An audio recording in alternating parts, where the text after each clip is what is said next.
Hey everyone, my name is Gene Rich, coming here from Traceless. First, I just wanted to thank Rejection Con for having us as a sponsor. Thanks everyone for coming today, and I'm also really looking forward to our speaker that we have on deck here, Megan Killion. So a little bit about Traceless, and I think just the year as we look to close 2023. There are three really like large breaches that happened this year, and I think it's good to talk a little bit about that to phrase what we're trying to do at Traceless. The first one is Move It. Not a lot of people in the MSP space were really affected by Move It, but Move It is probably the largest data exfiltration breach of the year, if not in the past few years. And you know, all of those people, their data would have been much safer if it wasn't sitting around, if it wasn't there. The next one was MGM.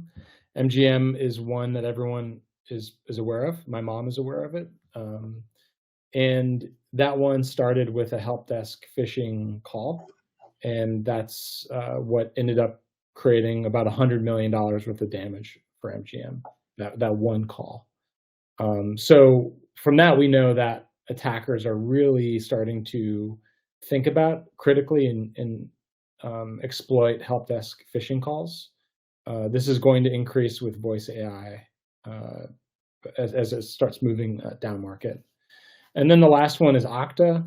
You know, Okta started with a stolen credential, but the attackers focused on the support system, which is a ticketing system. The ticketing system had sensitive information sitting at rest that was exfiltrated for about 134 Okta customers. And then they also got all the Okta support email customer information. So now attackers know every single Okta customer that exists, which is pretty crazy. So why did I start with all that stuff? Mainly because at Traceless, we're trying to protect MSPs and communication patterns.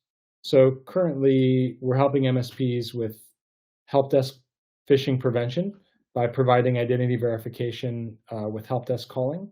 We do this through SMS, email, Duo, and soon Microsoft Authenticator and passkeys. So we're really excited, and we think that everybody in the space should have a process, at least, where they're verifying their callers or their help desk. And the second is a way to send and receive sensitive information securely. So we have an easy tool within ticketing systems and soon chat tools to move sensitive information without letting it sit at rest. We think that that's a critical element of security and the reason why the damages of breaches are so great.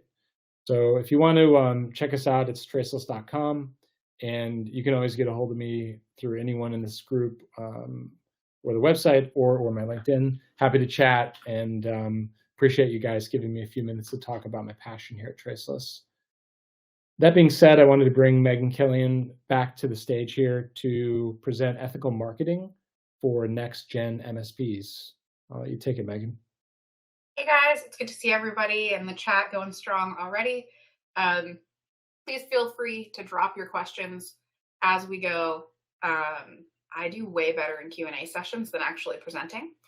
So with that, I'm just going to kick it off. My topic is harnessing the power of diversity, ethical marketing for next generation MSPs. Topic is highly relevant for MSPs because if you go check the people tab here in Crowdcast, you're going to see a lot of people who look an awful lot alike. And every time I go to an MSP event, I'm struck by this over and over and over again. That while the MSP community is very welcoming, we have a serious case of white dude problems. You're everywhere. I'm sorry. And it's not an attack. There's nothing wrong with being born a white dude, just like there's nothing wrong for me being born an autistic woman. We are who we were born as. But we have to make space for people that are different from us. Or we just hear the same opinions over and over and over again. So if you're finding that everyone in the room agrees with you and your point of view, find a new room. So I'm Megan Killion. I'm an autistic, ADHD, bisexual female leader and the owner of a successful marketing agency. Why should you listen to me about this topic? I've done $500 million in new B2B tech revenue in the last 10 years, and I've never lied to a client to close a deal. So what's ethical marketing? My slides are messed up. I apologize. Hopefully you can still read them. I'll send everybody a copy of the deck so that you can see it in its original context. Ethical marketing is just the transparent approach to the promotion of goods and services. I think most of you have probably seen this term thrown around on the internet. It all kind of comes back down to what is ethics? What does it mean to be ethical? You need to be aware of your impact. You need to generate consumer trust. You need to take responsibility for the social impact of the things that you say and do, and focus on long-term success. Building something just to burn it down does not usually align well with ethical marketing. So how do we focus on ethical marketing at MKC Agency and help our clients focus on it? We start with values-based marketing, which is about embracing your core values in your marketing strategies, connecting authentically with the customers who share your values, building a brand that resonates deeply, fostering loyalty and trust. Values-based marketing sets you apart. It creates a unique brand identity. There's no one out there who's more youer than you. Okay, so when you're trying to differentiate yourself from thousands of other MSPs that essentially provide the same exact service, it's not about who has the best cybersecurity stack or who can respond to a ticket faster. Like, yes, those statistics matter and it's important that your product stack lines up. But at the end of the day, it's about who you are, what you value, and how you align with your clients. It's going to help you attract and retain customers who are aligned with your brand's ethics and beliefs. I think we all know that a bad client can ruin your business, and you attract them when you don't market well. Ethical marketing is going to help you attract more clients that you're going to have more long-term success with. It all starts with discovering your why. You need to dive into the heart of your business. What motivates and drives you? If you're at the stage of MSP where you have a team, also what motivates and drives your team. Your why is going to be the foundation of your brand's story and mission. People are most attracted to brands that have a story. And typically, if you're the founder, the story is about you. Why did you start your business? Why did you leave your IT director job or leave the MSP that you were working for and decide to start your own business? There was something happening that you didn't agree with. How are you messaging that to your clients? That you decided to start your own business with your own processes and operations and tech stack because that's how you think you can do it best. This is going to inform your decisions, strategies, and how you connect with your audience. You're going to reflect on what inspired you to start and what keeps you going. Like, why do you keep getting up and coming to work every day? And I think a lot of us get really focused on the money. And don't get me wrong, I wouldn't work for free. I need to feed my kids and pay my bills as much as the next person. But if you're an entrepreneur, there's more to why you're doing it than just wanting to make money. Because, I mean, I, for one, left a $300,000 a year B2B tech sales job to start my own business because I didn't agree with what was happening there. And your why should be the guiding star for all of your business endeavors, especially your marketing. So what are the 6 traits of authentic B2B marketing? Transparency, which can also be worded as honesty, authenticity, consistency, maintaining that steady brand image over and over and over again, remaining relevant. So don't just throw everyone into an email campaign, try and clean your lists, make sure that people are opted in and you're relevant to them. Holding moral values, having integrity. The biggest one for me is empathy. Just, you have to understand where people are coming from. And when we unpack who you are, the next step is going to be, who are my customers? And having true empathy for them. Like, what pain points are they suffering from? Why is that bothering them? How can you help them? And then engagement, actively interacting and listening to your audience to build relationships and gain insights. I think so many of us, we want marketing to be as simple as scheduling some social media posts or sending some emails. But the reality is you have to actually interact with your audience if you want them to be engaged and want to do business with you. It's not as simple as just writing a post once and letting it go. You have to be willing to engage in a conversation. The 4 smart habits of building brand trust. Consistent quality delivery. Let people know what to expect from you. Now, I think everyone here knows that there's a huge difference between your ability to market yourself and your ability to deliver IT services. We know those things aren't the same. But at the end of the day, your clients, your prospects, they're assuming that the very first experience they have with you, how that felt to them, is how every single ticket will feel for them. And over time, the more they engage with your brand, the more they're building an idea of what it feels like to be your client. If you leave them with a bad taste in their mouth through your sales and marketing efforts, they're going to have that same bad taste in their mouth when it comes to buying from you and becoming your client and putting in tickets. Responsive and open communication. You need to quickly and effectively address customer inquiries and feedback. I think you all know that. Authentic storytelling. Every single person who's sitting here has a unique story. And most of you, I'm familiar with a lot of the names here, haven't started to tap into that in your brand building and telling that personal story in relation to your brand. When you get good at that, and you get your employees to be good at that, your brand becomes this kind of living, breathing thing that evolves with all of you. And this also relates to case studies and use cases and how you can tell that storytelling for your clients and customers as well. Creating a customer-centric approach. If you listen to your clients, that's the first step to good marketing, is not worrying about what the outside world is saying, but instead listening to why your clients bought from you, why they continue to be your client, and what you guys are regularly talking about and their fears. That's what you should be marketing. Not what every single seller at a conference is trying to tell you is the most relevant pain points in the industry right now. What are your clients telling you that they're scared of? What are they telling you that they want to accomplish? If you focus on that, your marketing is going to skyrocket because you're just looking to go replicate your current clients with more of them, right? Especially the good ones that pay their bills on time, make referrals, leave you reviews. You want more of those. So take them, listen to them, elevate that in your marketing. The data and research, right? So businesses that are investing in ethical marketing see increased customer loyalty, higher brand attraction, and greater employee engagement, as well as faster financial growth. The sources are in there. Again, I'll share this deck with everybody at the end so you can look more closely. I swear it doesn't look like that in PowerPoint. You're going to see more emotional connection and profitable growth. I think frequently when we get down into the trenches of tech, we start thinking in ones and zeros. And that's great when it comes to solving technical problems, coding something on the edge. It's wonderful that you can do that. But at the end of the day, most people are driven by emotions in their decision making. And if you can connect with them emotionally, that's where you're going to see the most growth for your business. Trust and company reputation. I think we all know once you burn your brand, it's incredibly difficult to get back. Things that we consider to be kind of small mistakes can be amplified and look really bad for us. So it's important to really maintain our company's reputation.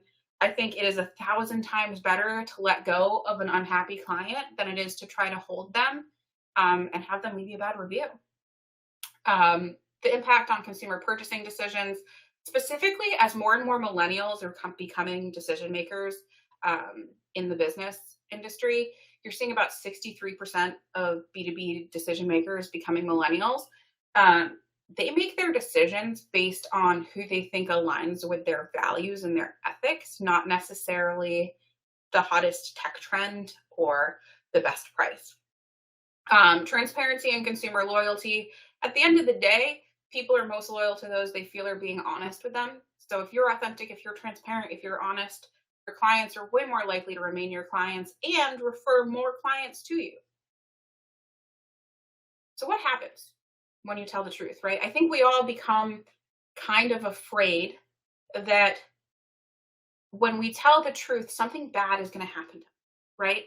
And that can be true if you've made a mistake and you have to go tell the truth about it. But the reality is when you tell the truth to your employees, you're going to see improved productivity, retention, employee happiness, increased alignment, and understanding. It's going to lead to more success for both individuals and the company as a whole. What's the worst case, okay? Employees that aren't a good fit for your company are going to leave. And while that can create some friction and be difficult, you're creating space and resources to hire people who are a better fit. If you're familiar with EOS, you've probably heard right person, right seat. Someone is not the right person for your business if they don't align with your values. It is okay to be honest with them. And I'm not saying fire them on Friday, they have no job on Monday. Oh, well, who's going to feed your kids? Not me. I'm saying let them know there's not alignment and they should look for another job. So what happens when you tell the truth to your customers? Increase customer loyalty, trust, engagement.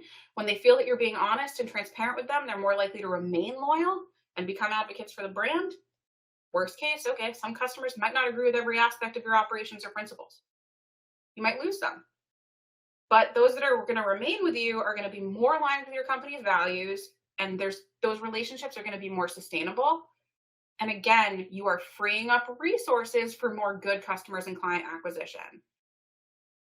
Everybody here, I hope, has fired a bad client. I've fired bad clients.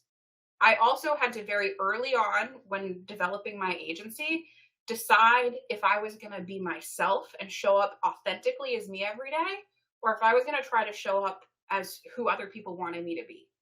By showing up as myself, I have attracted more clients who align with me and care about the things that I care about than ever before. When I was masking 100% of the time and trying to be who they wanted me to be, what ended up happening was I would have a bad day eventually, and it would come out, and I couldn't hold it back anymore, and I would lose those clients anyways, but it would feel so much worse. So what happens when you tell the truth to your prospects?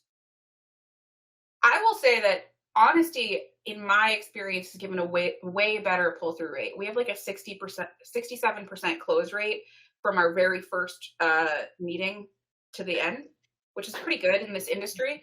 And we try to be honest. We try to get people out as soon as possible if we feel like they're not a good fit for us. Get to know them after. The worst case is you scare some people off. I think it's better to do that early than later on. If you think of the cost of sales and sales cycles, it's very expensive for you to continue to chase someone who's not going to buy from you anyways. If they're not aligned with your values and your brand, they're probably not going to buy from you. Diversity in marketing, right? How does that impact ethics and how does it impact marketing? It helps enrich creativity, it expands audience reach, it reflects the market, it drives business growth, it increases trust and authenticity, and it gives you better ideas. When I talk diversity, I'm not just talking about the color of someone's skin or how old they are. I also just mean diversity in thought, people with different kinds of backgrounds who've grown up in different areas, geographic diversity, neurodiversity. Just honestly, you should have people in your company arguing, not in a toxic fighting way, but they should be arguing about the best ideas because they should care. They should be bought in and they should feel like their voice is heard. And when you do that, you get the absolute best ideas floating to the top and the bad ideas at the bottom. What does that look like at MKC? We actually no longer have 100% female full-time staff, but that is an extremely new thing for us. We're down to like 95% female. We're cross-cultural. Our team is spread out all over the place. We have 100% neurodivergent crew. I honestly don't think it would be very easy for neurotypical people to work with me full-time all day, every day. And we're 80% LGBTQIA. So the team identifies that way. I myself am bisexual. We just kind of have diversity across everything. People range in age from 19 to like 46-ish. So it's a good time is probably the best way to put that. How do we make that happen? How do we embrace diversity every single day at work? We embrace remote work. We're 100% remote. This allows some flexibility for work-life balance. If you want to hire moms, which most women are after a certain age, you want more moms on the team, consider offering remote work.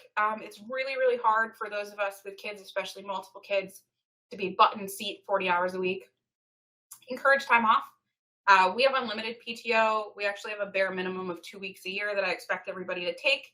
If they don't, I will literally turn off their Slack access and make them take that time off. So, take it when you want to or take it when I want to, but you're going to take some time for yourself.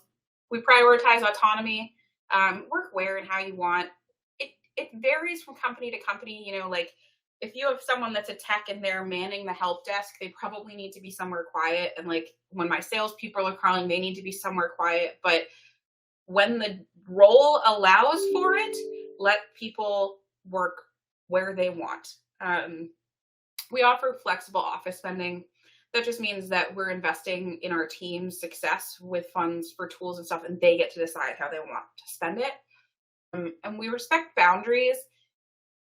Everybody's boundaries are different. I have people on my team who can work a 60-hour work week and feel fine.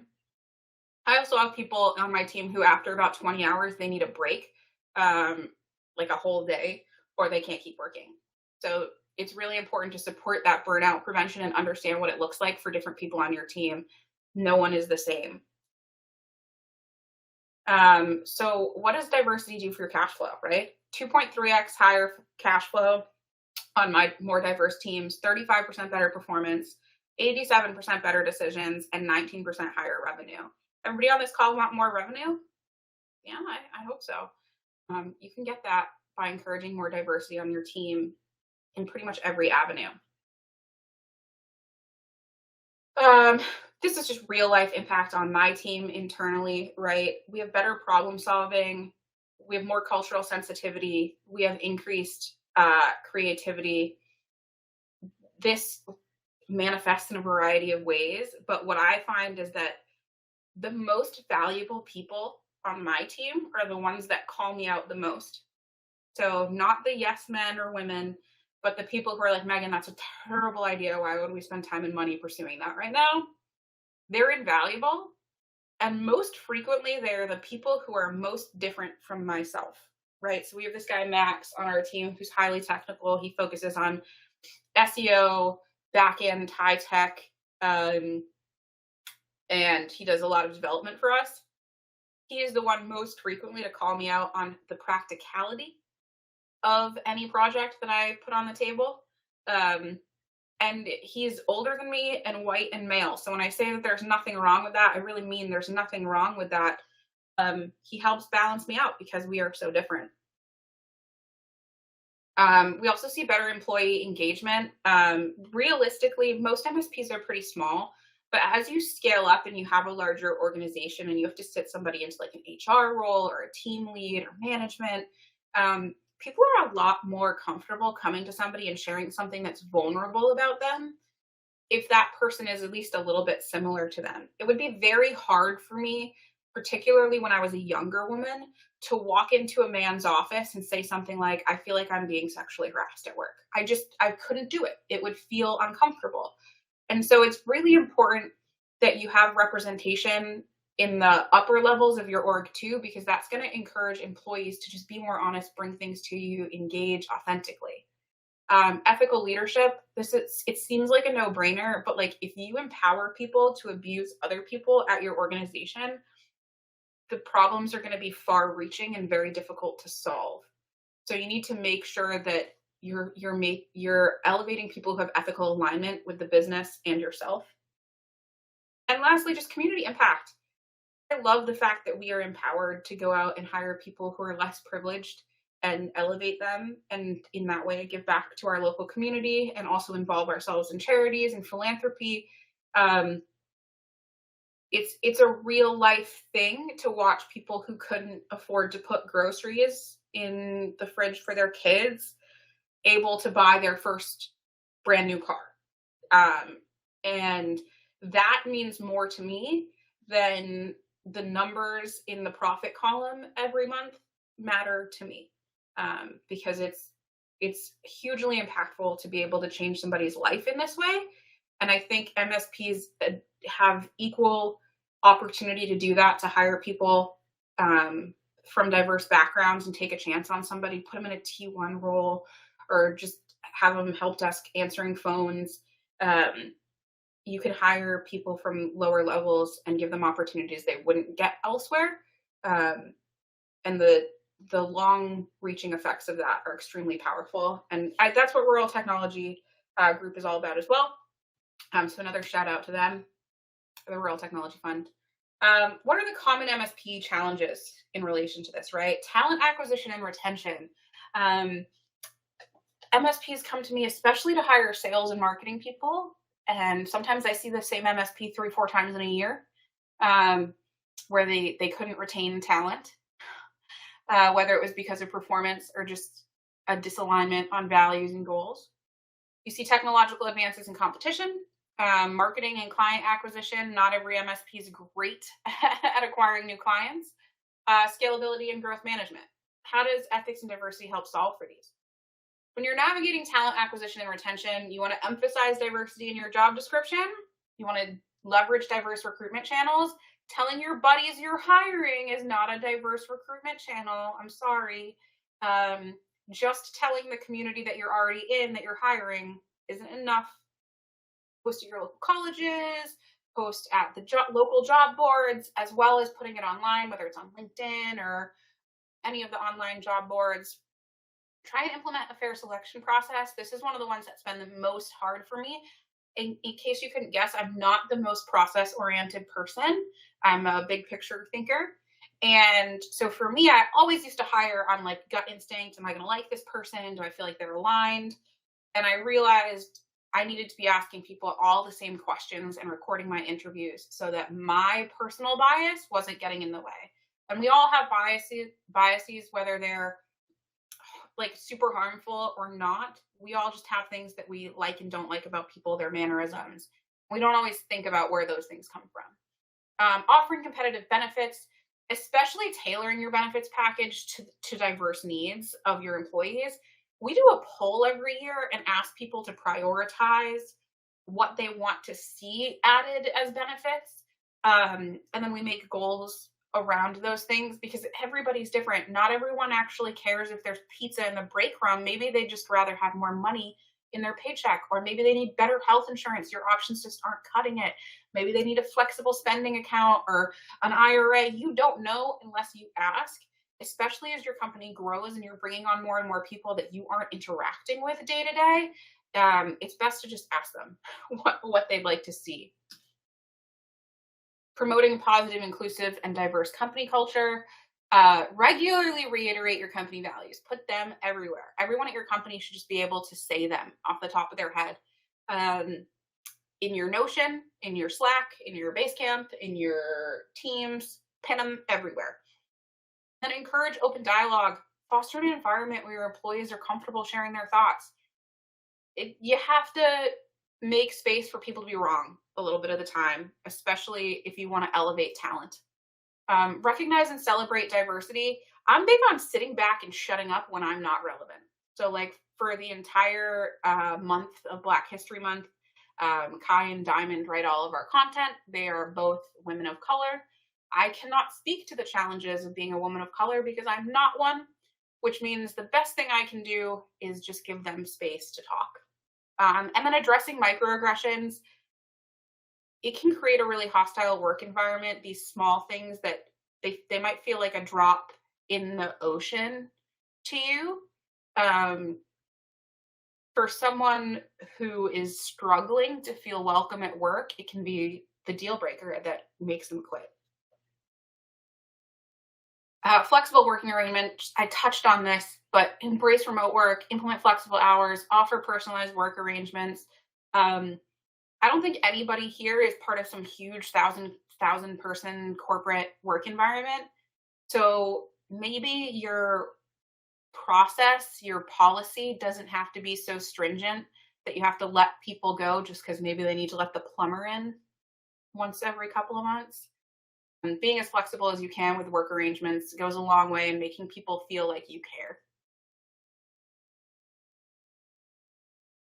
Ongoing learning and development. Train your people and give them money to spend on making themselves better every single day. I think, especially when we're talking about people who are underprivileged and maybe weren't served as many opportunities as we were, they recognize and feel so seen when you pay for them to get what they need to elevate their career. I really pride myself on saying that no one has ever left MKC worse than when they started. I've helped place every single person who has left me in a role that pays more with a better title than what they had here at MKC. And that's really important to me. And it helps foster an environment where people want to come work with you because they know it's a stepping stone for the next place they're trying to go. Marketing and client acquisition obstacles. We talked about this in the ethical marketing part, right? Your prospects are more likely to buy from you if they feel connected to you. And the best way to connect is just be authentic. You would be surprised how many people will love you if you just put yourself out there. And I know it's harder for people who are a little bit more shy, introverted. But at the end of the day, if you don't give people the opportunity to see you, you don't give them the opportunity to like you and therefore buy from you. Jeb Blunt has a really great quote from his book, People Buy You, where he says, people don't necessarily buy from people they like, but they don't buy from people they don't like. Getting people to like you is not the end all be all of sales. However, if they don't like you, they're not going to buy from you. And if you're only introducing yourself to someone when you get to like that qualifying or discovery call, you're late to the game because other brands are meeting them where they are and introducing themselves before they get on a call. Focus on relationship building and trust, and leverage the power of social media and digital platforms. It is easier than ever for you to put your face out there, say hi, let people get to know you, than it ever was before. You don't actually have to go into the office and shake their hand, although I still really recommend that because there's nothing like face-to-face. But if you just kind of post to social, post a video, I think there's a lot of really good examples of what this can look like in the MSP community. How like Empath is a great example of how many people have followed these three guys purely because we like them at this point. We're here to follow them and support them because we like them. And that's going to go somewhere. I'm not moving anymore. All right, real world examples. Oh, my slides went a little funky there for a minute. All right, managing your scalability and growth. You want to plan for scalability from the onset. Always be one step ahead of where you are today. Automating and streamlining processes. I'm a big fan of human work for human people. Do not automate the parts of your process that people need to do, like, I don't know, cold calling, cold emailing, messaging people, all those things. Like the actual sales effort, in my opinion, should be manual as heck. But you can automate parts of your process that are just like tasks that need to get done through forms, spit it out into some type of sheet, use that sheet to automate with AI, put it into your CRM, do your onboarding call that way. There's a million different things you can automate and do well, and streamline those processes. And then implementing effective project and team management practices. Use project management tools, keep track of tasks, deadlines. This is especially important if you want to be able to empower a neurodivergent team. People with ADHD don't function super well in constant chaos. We need outlines, variables, we need due dates. The more pressure you put on us, the more likely we are to perform. But if you leave us in a vacuum, we might just stare at a wall for a couple of hours or be hyperfunctional, who knows, unpredictable. Real world examples, managed services group, when we came in, they felt like their website said nothing about them, and they were right. It read like every other MSP website under the sun. And then what we did was we uncovered their secret sauce and who they were, and we built their website. And I want to say they quadrupled revenue in the year that we were with them. They also implemented this practice, which I highly recommend for MSPs, of vendor management, where they were hiring people out of the local community slightly above minimum wage, who were underprivileged, giving them a role where they're just like calling Comcast or like local ISPs and telcos and stuff to negotiate those contracts, save them a little bit of money. Because we all know, like, if you call them, they'll give you a discount, but you got to get on the phone and sit on hold, threaten to leave. And then they would nurture that talent up into like T1, T2, T3, into HR, into payroll. So they were creating kind of a funnel of internal talent while also adding this extra benefit of vendor management to their clients, which made them feel like they were heard, because their big pain points were like, I really hate sitting on hold with so-and-so vendor. waiting to get an answer about why my bill went up. Case study number 2, at SurfIQ, we really focused on capturing unique company outlook, their value proposition, and ethical marketing allowed us to dive deep into who they really were.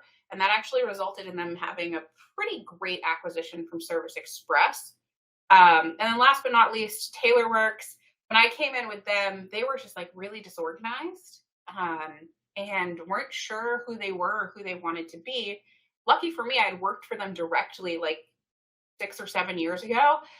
So I already knew the CEO really well and was just like, listen, if you're ready to be done, step back, and you want to hand the reins over to your son, then we need to start positioning him as a thought leader in the space, get him out here, get him speaking. And with that, I think we got like 5x the leads that they were getting before, where they were paying like 3 different agencies to go out and get leads for them. And now they're doing 5x as many leads overall, with only 1 agency working for them, plus internal. So pretty big impact on those ones. Those slides are before, they're from like 6 months ago. So the numbers I probably need to update. Excuse me. How do you implement this in your MSP? Okay, first step, figure out who you are, right? So the first 2 steps about who you are today. Identifying and embracing your core values and soliciting employee feedback. So what I recommend is sit down as a leadership team, write down top 10 reasons you like working where you work, narrow those down into values. Then send those values out to employees in some type of feedback form. Google Forms works great. Ask them, which of these would you say you relate to a little bit, none, whatever. Encourage diversity in your leadership. Try and find people at the company who aren't exactly like you to balance yourself out. Implement a diversity and inclusion training program if you can. Adopt ethical marketing practices. Be transparent and authentic in your communications. And then overcome obstacles as they come up. None of this stuff is easy. It's really, really hard to look at yourself in the mirror and say, where am I being unethical? Where am I showing bias in my day-to-day? I regularly have to check myself on these things. So just continue to hold yourself accountable. Implementation timeline, this can be stretched out quite a lot, but core values and weaknesses review, employee feedback, leadership team planning, and then company rollout. We say it takes about 3 months to do all the planning, and in month 4, you actually get to take some action. So just to recap, we talked ethical marketing, we talked the power of diversity, we talked about the real life impact on my team, we talked about overcoming some MSP specific challenges and implementing ethical marketing and diversity in MSPs, and we focused a lot on the importance of truth telling. So here's where you can learn a little bit more about DEI. Check out Women in Tech, AnitaB.org. My girl Jenny Frazier lives there. Follow her. She's amazing. Natives in Tech, Black Girls Code, BIT, LGBTQ Tech, Opportunity Hub, Tech Girls, and the Rural Tech Fund, of course. We're going to open up for Q&A, but I'm going to leave this tab up for you. So if anybody wants to scan and see where they can connect with me, they can. And with that, welcome back, Gene. Nope, he got put back in the wing. It wasn't me that did it. And I'm now unmuted, so can you hear me okay? Yeah, great job. I mean, it's so cool that the information that you provided is something so useful to like mainstream businesses, and there's so many ways to support diversity in our industry. So thanks for making a big call out on that and sharing all your experience and knowledge. So does anyone have questions in the audience? This is or you can just put them in the chat there if you guys have any questions.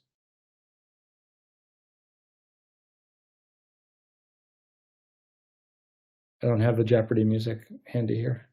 I'm scrolling because I knew there were some questions that came up, but I didn't see Okay, them. this one just came in from Devin. Maybe we can start there. Could you please elaborate about how ethical considerations can have implications specifically for marketing tactics? Yeah, so the best example I have of this one is completely not MSP related, but it really just bothered me. I saw Hooked on Phonics had an ad probably a couple of years ago now that was saying that they guaranteed that your child would learn to read in like this ridiculous amount of time. And so I dug into it and I took a look, and there was literally no guarantee. They don't give you any money back. And it's a really unrealistic goal for people who are struggling to teach their children how to read because of real reasons, whether that's like a learning disability or maybe they're nonverbal or whatever. And so the implication there is, imagine like you see that type of messaging and you're a mom and you're really struggling and you're wondering like, why can't I teach my kid to read if they could do it in 3 weeks? Or worse yet, like they invest in that and it doesn't happen and they feel extremely let down. So the biggest thing about like ethical considerations and the implications is that when you lie or even mislead people, you can break them, right? So in the MSP space, let's just say that you make some messaging around compliance because it's so hot right now. And you're like, we're so good at CMMC compliance, especially ISO 27001 is coming down the pipeline, and we can protect you. But you can't. And you're not capable of it. You don't have the cybersecurity stack or even the understanding to work well in that space. And then they lose all of their government contracting contracts because they're non-compliant. How many people now can't feed their family because you lied?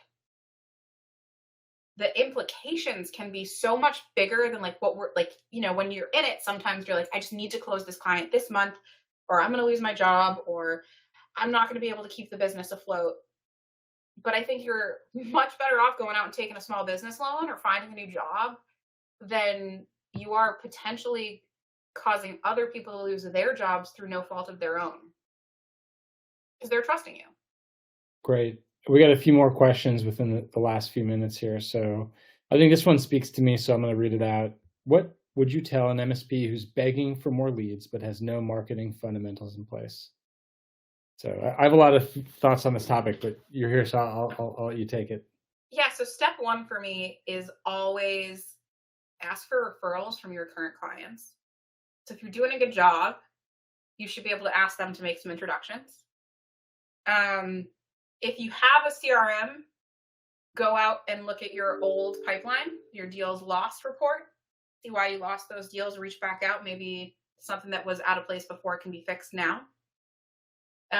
Reaching out to your network, like your immediate network, and building lead groups is such a huge, like I get most of my leads from lead groups where people are recommending me because they're in a similar space, but we don't compete with one another. So like people who sell printers, networking, cabling, security systems.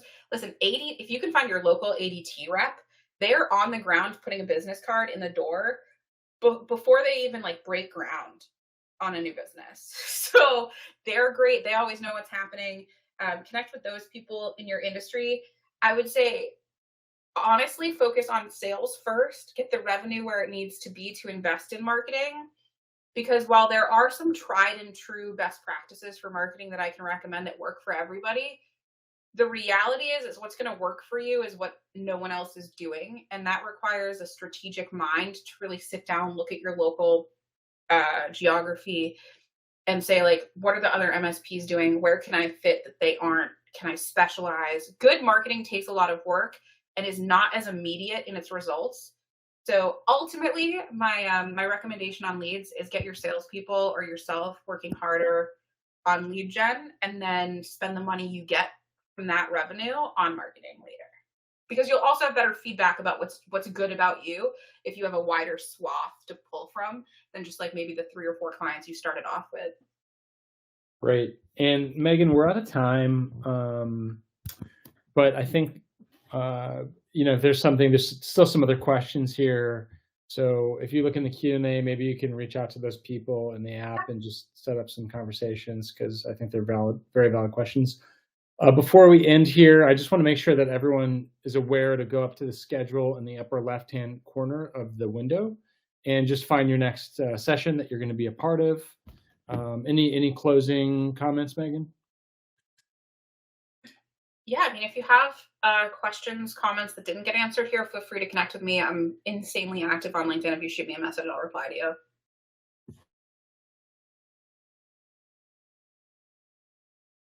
Questions, and hope you have a great rest of your Rejection Con.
Hey, Megan, Alex had to jump, so I think that we're going to close the window here and get on to the next thing. I think you're muted. Oh, we clicked the schedule at the top left and moved to the next session. He gave us instructions. Yeah, so for the next thing, if you can go to the schedule in the upper left-hand corner and just click on your next session, and then you'll be able to move to that if anyone's still in the room.